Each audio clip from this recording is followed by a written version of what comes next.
they can.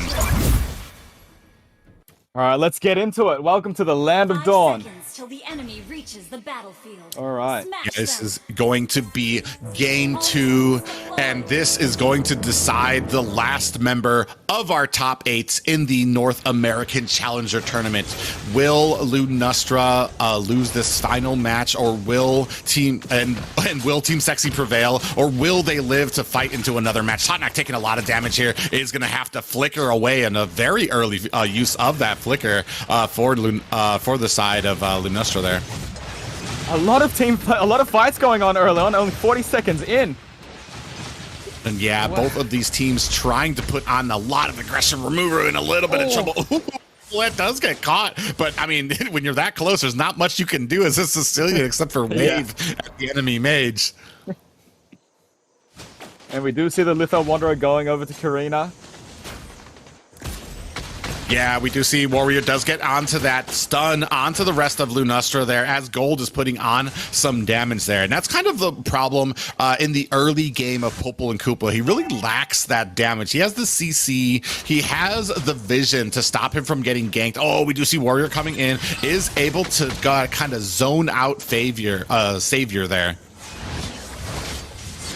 Oh, Futaba comes into the wrong bush, and this heavy spin is able to save him. Fortunately enough for Lunastra there. He was checking the wrong bush there as Nicolette had gone ahead and teleported into there early. Best player coming in on there, and Savior is going to be able to disengage there. But, I mean, even when they lose these fights, they are, or not, even when they aren't able to pick up the kills. Oh, Gold in a little bit of trouble there. Is he going to get Way of the Dragon on? I don't even know if he has it. He doesn't have it yet. He's only level 3. So kind of a sad, an unfortunate engagement there by NACT, as he didn't still have that ult yet.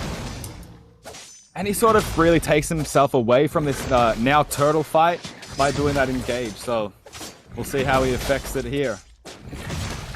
Yeah, right now Team Sexi in a really good position here. Futaba's going to try to come in here, is not able to pick up the turtle, but we do see that falling star moon coming down from Azazel as Futaba with that heavy spin. It isn't enough there, as Azazel and the rest of Lunastra is going to go ahead and have to retreat back to the base. But look at that damage from that yin-yang of Nicolette there. I mean, just already showing an immense amount of damage, and we haven't even reached mid-game. We're barely out of the 3-minute mark yet. It's a lot of fights going on early on. Yes, there are. Azazel down here fighting for his life against Ramu, taken dangerously low, and there are still people trying to push down on that. He's going to go ahead and very wisely make his way to the second. Warrior tries to come in there, is able to zone out Savior. And this seems like the biggest plan of them right now. They're not trying to get the kills. They're just trying to zone out Lunastra from these objectives. Oh, but we do see a diversion coming in here. Here comes Gosu, best player, but is caught by those Sanguine Claws. Futaba comes in with the heavy spin, is going to push 2 members into this tower, and it is able to put Warrior down, and the Way of the Dragon does come on. The best player is able to finish the job there. Futaba getting onto Gold. Gold in a bad way there. A lot of damage coming onto him. He is able to Aegis and save his life. Was that an Aegis? No, it wasn't. That was just, that was the ability with the, with Shield. Yeah, the shield from his dog. And that old man, Nicolette, in a little bit of bad way, does get taken out. Here comes NACT there. Warrior, I don't know if he wants this fight. He does use those chains, those the fatal links to be able to take down, but Savior is on the run as best player and Gold are on the chase. Why would you stay there and fight that? I think he knew. Or did he get stunned? He got stunned by Gold there, so he wasn't able to get away and had to try to like just turn around, try to fight on it. What a few engages by NACT there. Really imposing his will.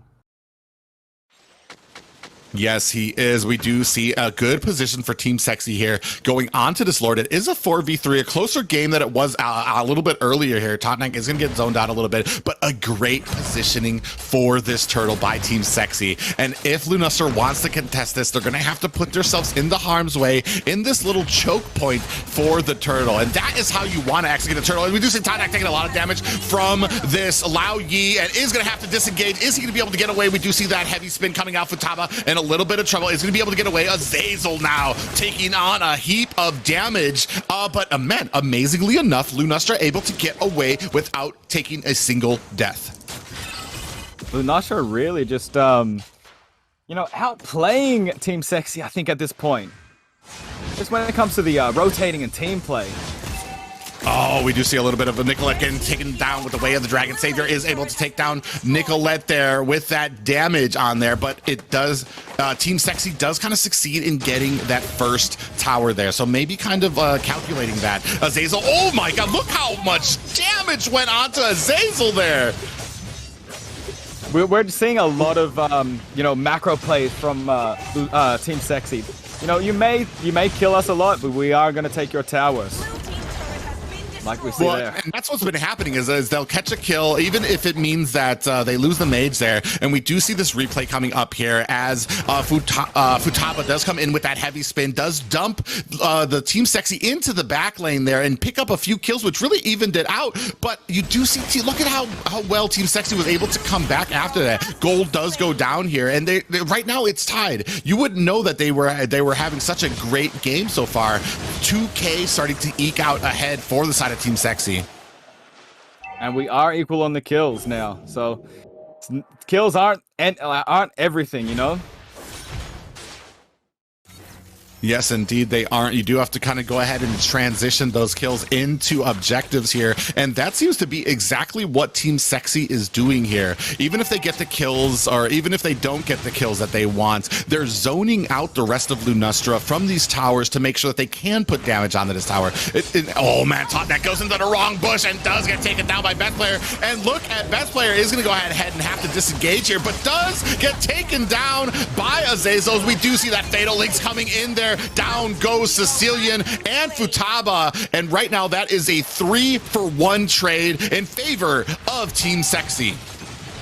We do see Best Player going down there, but Best Player is about 2,000 gold above anyone in the game here.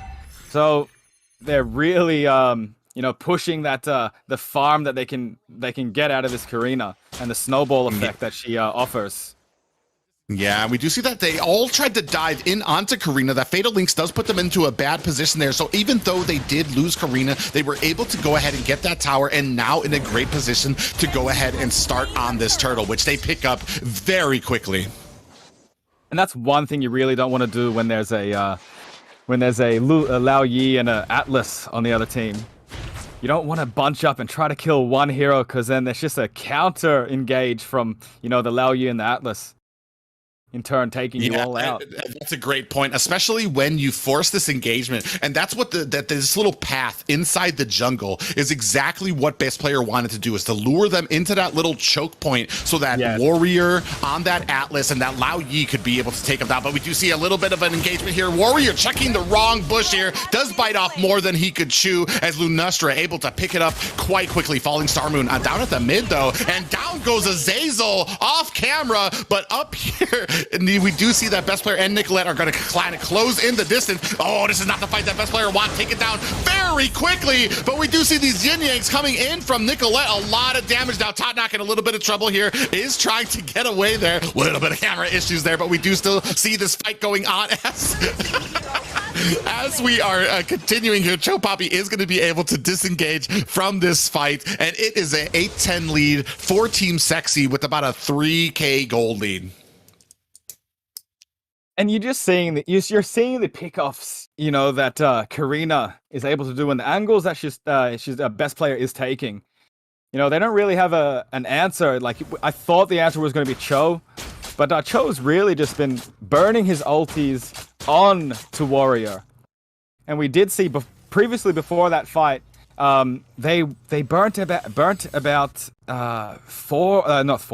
ultis in taking out Warrior, which allowed Team Sexy to, you know, push a little bit more, knowing that they don't have those disengaged tools from the Akai and the Cho.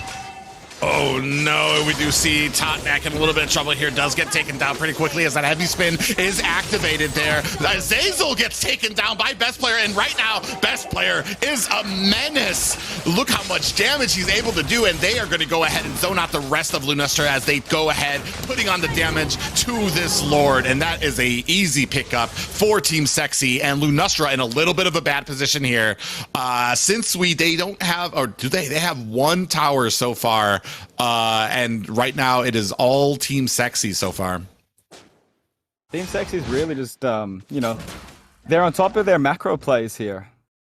Every lane is pushing at the same time, and they're making Esmeralda have to be, you know, away from the team fights to just defend. Oh, Warrior coming in here is going to go ahead and have to flicker out there as Totnak comes in there to zone out the rest of Team Sexy. But it does look like they're going to go ahead and put a lot of pressure onto this top as we do have the Lord crashing down at bottom. So they're getting a decent amount of value out of this Lord as they take down one tower so far. Warrior and the rest of Team Sexy are rotating now onto this mid tower, trying to see if they can get maybe just a little bit more value. Lord is still up at the bottom, so it is taking them a little bit of problems. We do see, Totnak does get taken down there. A lot of damage diving into almost the entire team there. That's not what you want. And down goes the mid tower. So now we have a lot of damage coming out from Nicolette onto this Lao Yi, and it's forcing Lunastra to back off as Team Sexy is going to go ahead and disengage while clearing out the enemy jungle. Oh, no, it looks like they actually want this tower. It's all about the towers for them. But we are about to see Sicilian potentially hit their power spike. You know, 12 minutes into the match, Sicilian does have the Clock of Destiny, the Lightning Truncheon, and the Dominance Ice. So it really comes down to how Team Sexy can, if they can get Lunastra to come out of the base and really adventure out. Well, what this means for Lunastra here with Chow Poppy getting those stacks, getting those items there, it means that they're going to have an amazing clear with those Sanguine Claws and the subsequent damage that Chow Poppy can be output onto the Sicilian is going to make it a lot easier. But it just depends on how long Lunastra's front line can hold. I mean, I feel like right now we need to play the long con game. We're about 6K gold behind. They're showing right now that they're having a lot of trouble with these team fights, and I feel like we need to try to get this more even before we try to really take on these team engagements. I don't really know if there's a Lord that we're going to be able to contest here since we're so far behind, but I feel like right now what we do have is the danger of defense here that we can perform as Lunastra with this Sicilian to be able to take out these minions quickly, throw on that suppressive fire while they're trying to push. Lunastra really just doesn't have any map control at all at this point. You know, Team Sexy is just, they're choking them out. So it's really good play by them. Forcing the Sicilian, you know, have to adventure a little bit further out of base, and you know, potentially catch Sicilian sleeping. Yeah, look how fast they were able to take down this turtle. Not even a question of whether Lunastra would be able to go there and contest. They blinked and that Lord was taken down, and right now we do have a Luminous Lord charging down through the mid. We do see up at the top that Team Sexy is going to go ahead, try to take down these lanes, try to sync this up, and this is going to be a problem for Lunastra. It depends all on this base defense if they will continue on in this game. We do see a concealed play coming down. We do see a Warrior coming down. Does not catch anything there when we have the first inhibitor tower up at the top going down, followed closely behind by the second inhibitor turret. And Lunastra is in a bad way, getting pushed back down to their towers. Futaba is going to activate that heavy spin, taking a lot of damage, but they are able to take down that Lord very quickly. So a good job by Lunastra, but they did lose 2 inhibitor towers there. They did, and you know, Team Sexy just choosing their time. They're gonna move out. Okay, no, bit of a disengage there from Cho. He just decided that was the wrong bush to jump into. Well, and that's the thing too, is what was the outcome you were expecting there? Cho's been getting caught here in a lot of these bushes. Oh, when you see Fatal Links coming in, does grab Cho, and then Chow Poppy does go down, and this is going to be a real big dent in their clearing ability and their defense for the base. Azazel and Savior are back at the base. They're the lone two left to defend against Team Sexy as that last inhibitor goes down. We do have minions marching in. Are Azazel and Savior going to be able to protect this core from the whole of Team Sexy? We're about to find out as Azazel is doing his best to try to stop this minion. They are going to go on to look at the damage onto the turret. That is not going to be enough, and Lunastra is knocked out. The top 16 and Team Sexy moves on to the top 8 of the North American Challenger Tournament.